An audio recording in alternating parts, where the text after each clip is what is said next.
Regionaalhaigla Tervise pooltund. Tervist, minu nimi on Hando Sinisalu, te kuulete Regionaalhaigla Tervise pooltundi ja täna räägime noorte meditsiinitöötajatega, üliõpilastega ja uurime neilt seda, milline on arsti ja õe amet just selle teekonna alguses, millised on muljed ja miks üldse seda eriala valida. Aga saame kõigepealt tuttavaks, kes meil täna vestlusringis on. Tere, minu nimi on Karl-Oliver Tomson ja ma olen 6. kursuse arstitudeng. Tere, mina olen Liis-Kristiin Vaher, ma olen erialalt vaimse tervise õde ja töötan siis Põhja-Eesti Regionaalhaigla psühhiaatriklinikus meeleolu- ja ärevushäirete valdkonna ühendusjuhina. Tere, mina olen Jan-Morten Mõistus ja hetkel olen arstiteaduse 2. kursuse tudeng. Varasemalt siis töötasin füsioterapeudina ja siis nüüd tulin siis üle 2. eriala peale. No, kui arsti eriala valikut kaalutakse, siis tavaliselt üks selliseid suuremaid hirme või arusaamu on see, et seal peab väga palju õppima. Et see on nagu väga raske, et võib-olla kõikidest erialadest üldse kõige raskem. Õppe on ka pikem ja see maht just võib-olla esimestel kursustel, mida tuleb meelde jätta ja õppida, on meeletult suur, et kas see vastab tõele? Kas see müüt on tõepoolest müüt või vastab see ka tegelikkuses tõele? Ma arvan, et see vastab tõele. Et see on tõesti palju ja palju on õppida ja palju on lugeda, aga nii palju, kui ma olen rääkinud, et ma kindlasti tahaks, et nagu inimesed ära kohkuksid salast. Et see on esimesed 3 aastat, et ma arvan, et Jan-Martin võib rääkida täpsemalt, et kuidas see hetkel on ja kuidas ta hetkel tunneb ennast. Aga see on põnev ja see on väljakutsu ja see on nagu ka pool võlu salast. Et kindlasti nagu mitte liiga ära hirmuda ja karta seda, et sa pead pingutama, aga see on lõpuks seda väärt. No, sa oled 2. kursuse üliõpilane, kui hull see šokk siis alguses oli, kui sa hakkasid õppima, alustasid õpinguid ja siis kogu see arstiteaduse maht oma täies ilus su ette lahti laotus ja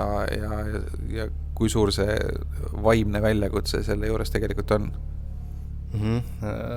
See materjali on tõesti palju, aga seal tuleb ka mängu lihtsalt see, et tõenäoliselt võivad ka kõik arstitudengid öelda, et ega seda kogu materjali sisuliselt ei olegi võimalik pähe õppida, seda ütlevad ka õppejõud. Et seal tuleb osata teha valikuid ja tegelikult see valikute tegemine ja see oskus lõpuks tuleb ka, ma usun, ka hilisemas praktikas kasuks, sest et kõike lihtsalt ei ole võimalik pähe õppida. Et kas või mul tulebki näiteks praegu meelde, et üks füsioterapeut Perhist, Taavi Metsma jagas ühte head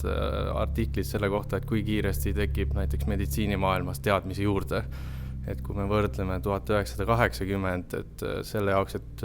meditsiiniteadmised sisuliselt 2-kordistuksid, läks aega umbes 7 aastat ja aastal 2020 toimub see teadmiste 2-kordistumine 76-79 päevaga. Et see, ma arvan, ilmestabki seda, et tegelikult ei olegi võimalik kõike nagu pähe õppida, aga kuigi seda materjali on nagu palju, on ta ääretult põnev, vähemalt minu jaoks, nii et väga huvitav on. Kui nüüd võrrelda õenduse eriala ja arsti eriala, siis üks selline võib-olla vananenud arusaam on see, et õed tegelikult unistavad arstiks saamisest ja see on nagu selline üks etapp enne arstiks saamist. Et kuidas see sinu vaade sellele asjale on, et mille poolest see õenduse ja arsti eriala erinevad ja kas sina tahaks ka arstiks saada kunagi tulevikus? Ei, et mina kindlasti arstiks saada ei taha, et selle otsuse ma tegin tegelikult juba enne ära, kui ma endale eriala valisin. Et õenduse eriala on ikkagi täiesti iseseisev eriala, see ei ole selline hüppelava, millelt minna edasi arstiteaduskonda, et tegelikult õendusabi on täiesti eraldi suur valdkond, kus on ka võimalik spetsialiseeruda ja kui võib-olla mõelda võrreldes arstiteaduskonnaga, et mis õenduse õppe puhul on võib-olla erinev, on see, et õenduses tuleb see selline praktilisus pisut kiiremini sisse, et juba 1. aastal, 2. aastal on sellised pikemad, suuremad kliinilised praktikad, ehk siis ongi see, et teooria vahele jääb kohe selline praktiline osa, mis siis kinnitab teooria teadmised ja võib-olla liigendatus ka sellise karjääri mõttes, et 3,5 aastat õe üldõpet ja siis on võimalik ka spetsialiseeruda 4 kitsamale erialale, mis siis on 1,5 aastat ja annab magistrikraadi. Ehk siis õena võib-olla on võimalik natukene lühema ajaga jätta endale natuke rohkem nagu pause ja mõelda võib-olla, mis on täpselt see tervishoius, mis mulle meeldib ja sobib. No sa mainisid juba sõna spetsialiseerumine, et meditsiinivaldkonnas on neid spetsialiseerumisvõimalusi, ma arvan, et sadu, kui mitte rohkem, et need erialad on suhteliselt kitsad ja sina oled nüüd vaimse tervise õde, et miks sa just selle spetsialiseerumise valisid? See on väga hea küsimus ja tegelikult ma arvan, et mu vastus on sarnane mu kolleegide omadele, ehk siis praktikal pärast esimest päeva ma sain aru, et see eriala on see, mis mulle väga meeldib, kus ma olen ennast töötamas, ma valisingi töökoha selle nii-öelda praktika põhjal ja kui ma olin juba töötanud, siis ma otsustasin, et jah, see on see ja tegin nii-öelda siis teoreetilise sellise spetsialiseerumisega juurde, et puhtalt nii-öelda praktiline kogemus kinnistas seda, et see meeldib mulle meeldivad need patsiendid, käsitlused ja ma nägin ennast selles valdkonnas töötamas. Sina oled Oliver 6. kursuse üliõpilane, et kui kindlalt sa nüüd tead, mida sa täpselt edasi tahad teha, et kui täpselt sa oma spetsialiseerumise paika oled pannud? Meil tuleb jah see otsus siis peale 6. aasta lõppu, et residentuuri eksamiga ja kui aus olla, siis enne praktikat oli see võib-olla isegi veel kindlam, aga nüüd nagu PERHi praktika raames on see otsus läinud väga raskeks, kuna ma olen aru saanud, et see oleneb ka hästi palju juhendajast ja ma olen olnud 3 tsüklis nüüd siiamaani ja kõik 3 juhendajat on olnud hästi inspireerivad ja toetavad ja see on nagu teinud selle otsusega raskemaks, et tõesti on nagu keeruline ja ma loodan, et siis kevadel ma tean täpsemalt, aga hetkel on see veel lahtine. No sina oled teisel kursusel, et aega veel päris palju, aga kuna sa oled füsioterapeudina varem töötanud, siis sul on vähemalt ühest erialast ettekujutus olemas, et kui täpselt sina tead, kelleks sa täpselt spetsialiseeruda tahad tulevikus? No füsioteraapias on ka tegelikult neid valdkondi on meeletult, kus omakorda töötatakse ala ortopeedia, neuroloogia, lapsed ja nii edasi. Et kuna mina olin ikkagi siin PERHis, töötasin ortopeedias ja see on ka füsio poole pealt ka see valdkond, mis minule on kõige huvitavam, siis tegelikult justkui peaks olema siis nagu arstina ka suunitletud või kalduma rohkem sinna ortopeedia, traumatoloogia poole. Et see on ka asi, mis mulle praegu huvi pakub, aga arvestades, et 2. aasta ja tõenäoliselt ma suudan nüüd kuni 6. aastani umbes 6 korda vähemalt ümber mõelda ja erinevaid erialasid endale valida, et siis ma teadlikult jätangi endale kõik lahtiseks, sest et tegelikult ma usun, et igal erialal on oma sellised võlud ja ma lihtsalt senikaua, kuni ma neid tegelikult ise kogenud ega näinud ei ole, et siis ma ei hakkaks iga varakult midagi veel lukku panema. No üks arsti erialaga koos käiv nähtus või ma ei tea, kuidas seda nimetada, isegi võib-olla kõrvalmõju on stress, et see ei ole lihtne eriala, vastutus on suur ja tuleb kokku puutuda teiste inimeste kannatustega. Kuidas sellega hakkama saada, et need, kes varem ei ole teisi inimesi ravinud, põetanud ja nüüd äkki satuvad sellisesse olukorda, kus need ümbritsevad kohati ka väga rasked haiged, et kui ruttu sellega on võimalik harjuda ja kas on ka mõni inimene, ma ei tea, teie kolleegide või tuttavate seas, kes ei olegi saanud sellega hästi hakkama, et kas see eeldab nagu mingisugust kaasasündinud võimet või on see õpitav, et mis sinu kogemused on, Liis-Kristiin? No kui õdede vaatevinklist rääkida, siis eks kindlasti on neid, kes võib-olla lähevad õppima ja siis avastavad seal mingi hetk, et see ikka pole päris see, mis telekast võib-olla tundub. Et kuidas toime tulla, ma arvan, et läbi erinevate praktikate ja ise praktikajuhendaja olles ma olengi täheldanud, et tegelikult igal õel või arstil ilmselt on see, mis tema jaoks on võib-olla koormavam, et seal on ka vahe, kas olla, eks ole, osakonnas, kus on selline hästi tempokas, palju protseduure ja ütleme rohkem sellist füüsilist tegevust või siis ongi just see nii-öelda vaimse tervise pool, mis mõne inimese jaoks ongi, ta ütleb, et see läheb justkui temast endast läbi ja ta ei saa, eks ole, koju minna ja kuidagi tunneb, et ta on nii väsinud, et selline tühjaks pigistatud sidrun, et seda peab ka õppima ise tegelikult tunnetama ja teadlikult võtma aega, et sellega kohaneda ja mõtlema, et mis need meetodid siis on, et siin mingit sellist ühtset vastust ei ole, aga ilmselt ongi see, et ikkagi eriala peab väga palju huvitama ja väga hästi peab oskama enda jaoks mõtestada seda, et kuidas ma ennast hoian, sean endale piire, et ei ole niimoodi, et istun siin pärast tööaega veel 3 tundi ja teen tööd, et eks vahel see on vajalik, aga kuskil peab mingid piirid nagu enda jaoks välja mõtlema, et mitte läbi põleda. Oliver, 6. kursuse üliõpilane, sul on ka juba päris palju olnud praktikat ja tegelikult nagu päris haigetega kokkupuutumist, et kui lihtsasti või kergesti sinul see harjumine tuli, et teiste inimeste kannatusi mitte liiga isiklikult võtta? See kindlasti see harjumine toimub endiselt veel ja mul on ütlemata hea meel, et Liis-Kristiin on siin ja vaimse tervise õde ja mul on tunne, et nagu see on täpselt see valdkond, mis tegelikult võiks veel areneda ja veel jõulisemalt tulla veel rohkem vaimse tervise õdesid. Et ma arvan, et arstiõppes on neid hetki on väga palju, kus inimesed vajaksid tuge ja suuremat tuge, et ühelt poolt ongi esimesed 3 aastat, kus õppematerjal on hästi palju ja pinge on hästi suur ja kõik loevad ja ootused on hästi kõrged ja siis pärast 3. aastat tulevad need patsiendid, et see on hästi raske ja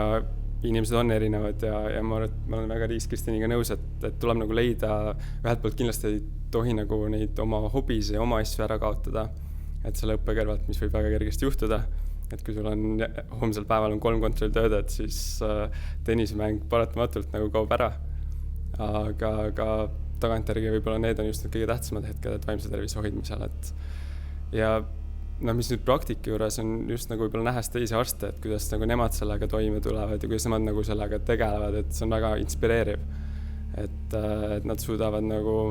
hoida professionaalsust, aga samas nagu empaatiliselt toetada ikkagi neid patsiente, kes tõesti on nagu kas kaugele arenenud kasvaja tõttu oma viimastel elunädalatel, et see on raske ja ma arvan, et lihtsalt siin tuleb rääkida ja suhelda ja kui on mure, et siis märku anda, et kas oma lähedasele või pöörduda siis professionaali poole. Aga kas teisel kursusel õppides ka juba nende teemadega on sul kokkupuudet olnud, et teil veel praktikad on suhteliselt vähe, aga kui ladusasti see kohanemine selle päris arstieluga on kulgenud? Päris arstielu on nüüd nagu see, kus sa pead päris haigetega kokkupuutuma, neid ravima ja nende probleemidest ja ka kannatustest osa saama. Teisel aastal seda sisuliselt ei ole veel, et me olemegi seal oma siukses mullikeses nimega biomeedikum ja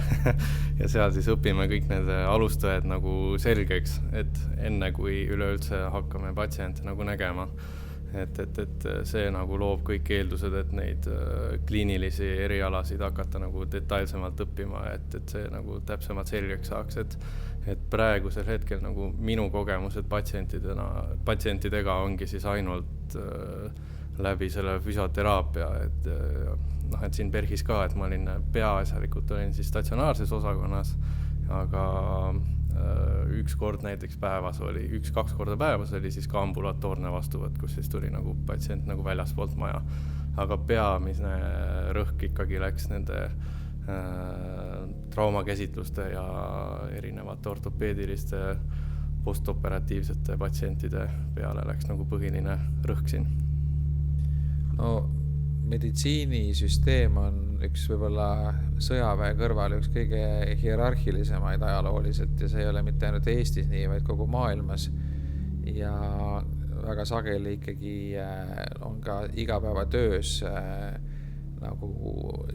pannakse paika see, kus sa seal redelil täpselt asud, et kui sa oled alustav arst noor, siis sa oled nagu tunduvalt madalamal hierarhia tasemel kui mõni korüfee kirurg, kes on siis juba ennast tõestanud ja vähemalt filmidest jääb mulje, et et see on ka üks selline stressiallikas, et neid nooremaid pannakse proovile ja võib-olla ei hinnata ja tunnustata piisavalt, et kas teil on ka selles osas kogemusi, et on see probleem täna ka meil Eestis? Ma kindlasti ei oska kõikide eest sõna võtta, aga ma võin väita, et psühhiaatri erialal on kindlasti sellist hierarhilisust vähem, et see meeskonnatöö on väga oluline, et seda meeskonnatööst räägitakse, eks ole, igal pool ja igal erialal, aga jah, psühhiaatris ma ei ole küll seda tunnetanud, et kõik arutelud, hooldajad on oodatud, õed, arstid, et praktikante kaasatakse, et eks ongi see, et tegelikult igalt erialalt on vaja saada kätte see, mis on selle patsiendi abistamiseks oluline ja kui ütleme psühhiaatri, siis ongi see, et kõige rohkem selle patsiendiga aega veedab hooldaja, siis tuleb eks ole õde ja siis tuleb alles arst ja selleks, et arst saaks nii-öelda teha oma tööd kvaliteetselt, ongi tal vaja infot teiste käest ja kui ta nüüd seal taktikepp käes, eks ole, juhib ja mingit väga kõva hierarhiat üritab välja näidata, et siis ei tule nagu nii-öelda töökultuurist midagi välja, et aga jah, kindlasti kuskil võib olla, et seda on ju aegade ammusest ajast räägitud, et aga ise ei oska seda kommenteerida, et Oliver, kas sinul on hierarhia osas mingisuguseid, ma ei tea, negatiivseid kogemusi või on olnud sellist tunnet, et sina üliõpilane oled mitte keegi ja vanad korüfeed panevad su paika? Tegelikult ei ole olnud, et ma ise olen ka filme näinud ja vaadanud, et kuidas arstid käsutavad edasi ja on olnud selline väga tugev võimusuhe, aga tegelikult mida ma nagu kogesin siin PERHis ka, et tegelikult ongi meeskond ja nagu seda meeskonda hinnatakse ja proovitakse ja see on hästi tore, et kus tõesti nagu ikka arutavad ja jagavad seda infot, mis patsiendi kohta on ja et saaks nagu parima ravitulemuse. Et ja eks selles mõttes, positiivses mõttes hierarhia ikka on, et meditsiin paratamata on niisugune süsteem, et kui sul on kogenud kirurg, siis ta teeb palju rohkem kui algaja, et sellist niisugust nagu mentorlust ja õpetamist ja sellist niisugust positiivset teadmist edasiandmist on, et selles mõttes sellest ei saa nagu üle ümber, et kes on ikka 30 aastat lõiganud, see on põhjusega 30 aastat lõiganud, et ta teab. Kas meditsiini õppimine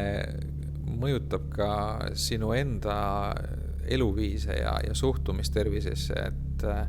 et kas see, et sa tead kõiki riske ja tead, kui raske võib olla üht või teist häda ravida, kuidagi paneb sind ka mõtlema ja käituma ise teadlikult, ma ei tea, kas või toitumise või eluviisi või spordi tegemise osas? Kindlasti mõjutab, aga seda tuleb ka ise natukene kuidagi hoida sellise normi piires, et ei hakka ka ise üle mõtlema endale mingisuguseid X-haigusi külge ja diagnoosida ennast igasuguste huvitavate asjadega või siis, et kui mul on praegu immunoloogia ja meditsiini ja mikrobioloogia, et siis ukseringid mulle näiteks eriti ei meeldi et hakkad igal pool niisugust eks natukene ikka teistmoodi, aga samas nagu tuleb seda kõik nagu kuidagi kaine mõistuse ja teadlikkusega teha, et samamoodi ka, et kui mul on kas või kiired nädalad ja ma tean, et mul on väga suur koormus peal ja suured materjalid vaja omandada, siis ma teadlikult vahepeal võtangi aja maha ja käin näiteks jooksen või teen midagi aktiivset, sest et ma lihtsalt tean, et see pikas perspektiivis aitab mul tegelikult lõpuks seda materjali kergemini omandada, sest et lihtsalt füüsiline aktiivsus on selliste kasufaktoritega ja võib-olla need on sellised asjad, mida ma ka igapäevaselt siis kasutan. Liis-Kristin, kas see, et sa oled vaimse tervise õde ja suhted nende patsientidega, kellel vaimse tervisega on probleeme, kuidagi mõjutab ka seda, kuidas sa enda vaimsesse tervisesse suhtud ja ma ei tea, üritad seda siis hoida tasakaalus ja mitte nii-öelda riskialtilt käituda või sattuda sellistesse olukordadesse, mis võivad su enda vaimset tervist halvasti mõjutada? No ma arvan, et ma kindlasti olen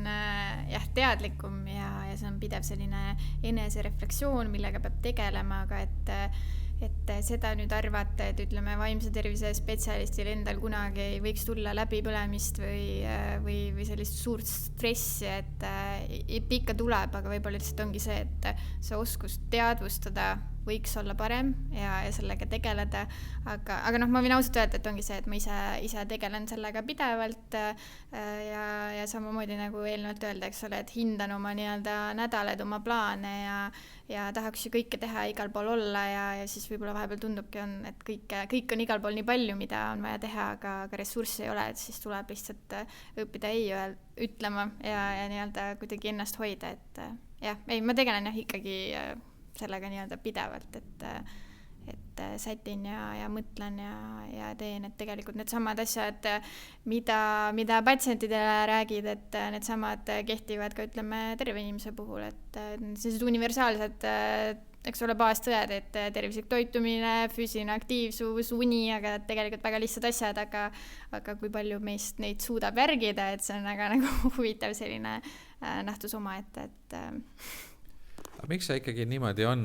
Ilmselt teie meditsiini eriala inimestele ka vahel mõtlete selle üle, et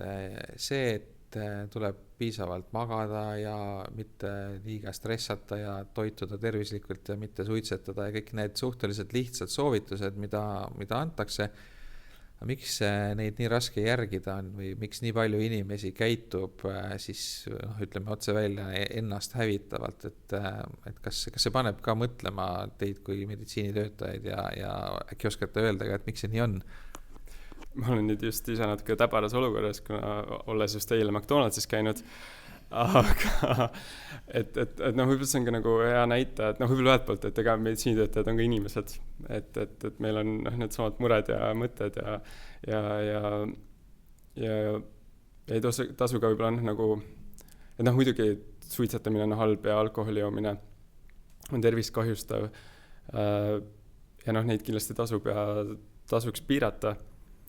Teatud asjad on lubatud, et tõesti, et vaimsele tervisele ei hakkaks, et kui sa oled tõesti nagu väga, väga karmilt, siis piirad kõiki häid asju. Aga eks see on inimlik, et üks asi on teooria ja teine asi on praktika, aga ma arvan, et see teadlikkus kasvab kõikide seas, et nii arstide kui ka kõikide inimeste seas, et olla tervislikum ja liikuda rohkem ja et seda on ka näha ka haiglas ja näha ka nagu üleüldse igal pool. Ja mina vanema kolleegina mäletan veel seda aega, kui haigla koridorid olid suitsust mattunud, sest kõik arstid suitsetasid ja mitte ainult arstide toas, vaid ka haigla koridorides, et see ei olnudki nii väga ammu, et see muutus on toimunud päris kiiresti. Aga üks asi veel, et see puudutab nüüd meditsiinisüsteemi sellist reformivist või uuenduslikust, et jällegi meditsiin on suhteliselt konservatiivne valdkond ja tegelikult see spetsialiseerumine, millest me enne rääkisime, ühe sellise kõrvalmõjuna võib-olla toob ka kaasa selle, et tihti ravitakse haigust ja mitte inimest, sellepärast et inimesel võib olla palju haiguseid ja nad on omavahel seotud, aga spetsialistid ikkagi keskenduvad sellele ühele haigusele, mida nad kõige paremini tunnevad. Ja tegelikult inimene võib-olla vajab hoopis sellist terviklikumat lähenemist, et teie nüüd noorte tegijatena selles valdkonnas võib-olla vaatate seda asja ka nagu teistmoodi, et ma küsin niimoodi, et kui teil oleks võimalik meditsiinisüsteemis midagi muuta, see võib olla kas siis seadusandlikku või üldse mingid väljakujunenud tavasid, et mis osas need muudatused teie arvates kõige vajalikumad oleksid, et ma siin pean ühe hetke pausi, kuna see küsimus ei ole lihtsate killest, et te saaksite korraks järele mõelda. Ja siis huviga jään vastuseid ootama, et ma ei tea, kes tahab midagi arvata sellest. Liis? Ja, et ma arvan tegelikult üks kõige olulisem punkt ongi see selline infosüsteemide ühtlustamine, et tegelikult kõiki õpetatakse sellist holistiline käsitlus, ma ei vaata ainult, ütleme, kui ma olen psühhiaater, ainult seda, mis on patsiendi vaimse tervise probleemid, vaid vaatan ka vererõhku, muid asju, õdedel sama asi, et ma ei keskendu ainult kitsalt oma spetsiifikale, aga just ongi see, et kui nii-öelda tervise infosüsteemid ei jookse kokku, siis ei pruugi näha, mida on kuskil mujal tehtud, kas ta on käinud, seal ei ole, et selles suhtes minu minu jaoks nii-öelda praktiliselt tööd tegeva õena hetkel tundub see selline kitsas koht, et näiteks praegu on hea näide, et ütleme, PERH-i digiepikriise hakkavad nüüd ka õed tegema, mis hõlbustab seda, et kui mina vaimse tervise õena näen, et see patsient vajab hoopis perearsti abi, mitte psühhiaatri abi, siis ma saan ta sinna suunata ja teha ka nii-öelda digiepikriisi enda nime alt, et enne seda ei olnud ja patsient võib-olla läks, perearst ei uskunud ja oli selline nii-öelda kommunikatsiooniprobleem, et ma arvan, et see oleks nagu üks asi, mis väga palju hõlbustaks, et midagi muud väga innovaatilist ma hetkel ei oskagi öelda, et selline tundub lihtne asi, aga tegelikult seda on ju aastaid tehtud, et oleks Eestis üks selline ühtne tervise infosüsteem, mitte selline killustatud ja iga haigla arendab nii-öelda enda asja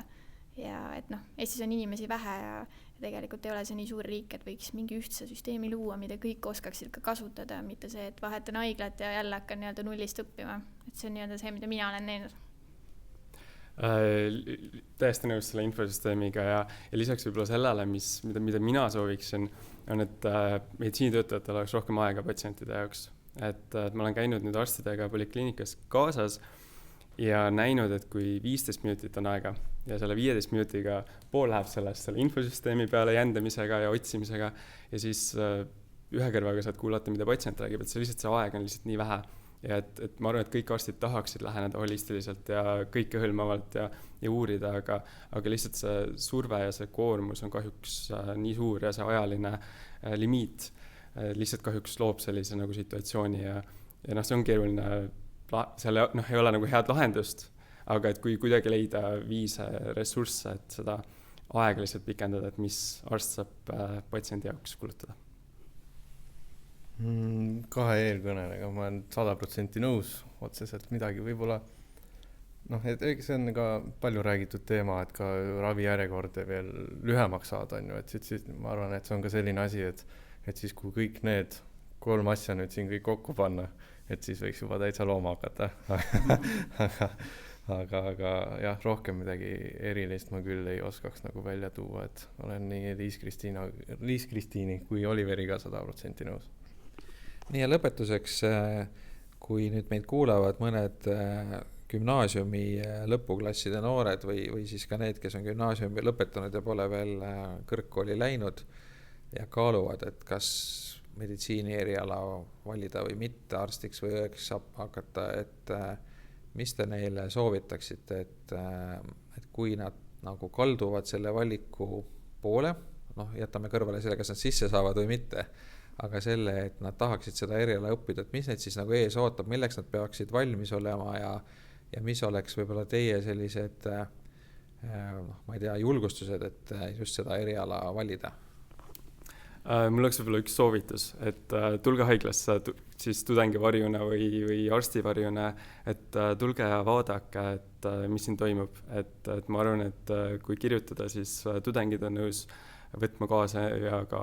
arstid on valmis näitama, et tulge vaadake, et kuidas siin reaalselt on, et Ameerika sarjad on väga populaarsed, meditsiinisarjad, aga et hea oleks just ka näha ise ja ma arvan, et see kindlasti ei ole nii hull, kui see ettekujutus on loodud sellest, et on hästi põnev ja hästi huvitav. Jaa, et ma ise tegelikult olen vastuvõtukomisjonis Tallinna Tervishoiu Kõrgkoolis ja seal on tegelikult, mis väga hästi eristab, ongi see, et seal on vestlusvoorud ja seal on väga hästi näha, kas inimene, kes kandideerib, tegelikult omab ettekujutust sellest erialast, ehk siis ongi see, et kas ta on näiteks töötanud suvel hooldajana kuskil osakonnas, käinud kuskil vabatahtlikuna, et üldse viinud ennast, ütleme, sellise sotsiaal- ja tervishoiu poolega kurssi, et kui ma mõtlen enda peale, et kus minu selline huvi võib-olla üldse alguse sai, siis tegelikult oligi, mu ema oli Punases Ristis, ma käisin ise, olin vabatahtlik seal masskannatanute nii-öelda mängimisel, siis näiteks käisime enda klassikaaslastega, kellest nüüd osad on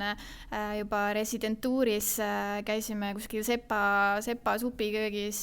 seal sidumisi tegemas ja samamoodi ka Tartu Ülikooli mingi meditsiini lähiajalugu kursus, et tegelikult ma soovitan käia ja mõelda, et minu jaoks need sellised nii-öelda läbikäimised olidki see, mis andsid mulle ikkagi kindluse, et just tõendus on see, mida ma tahan, mitte nii-öelda arstiteaduskond, mida võib-olla mõni teine oleks esmase valikuna ikkagi pakkunud, et enda jaoks see pilt selgeks saada ja selles suhtes karta ei ole midagi, et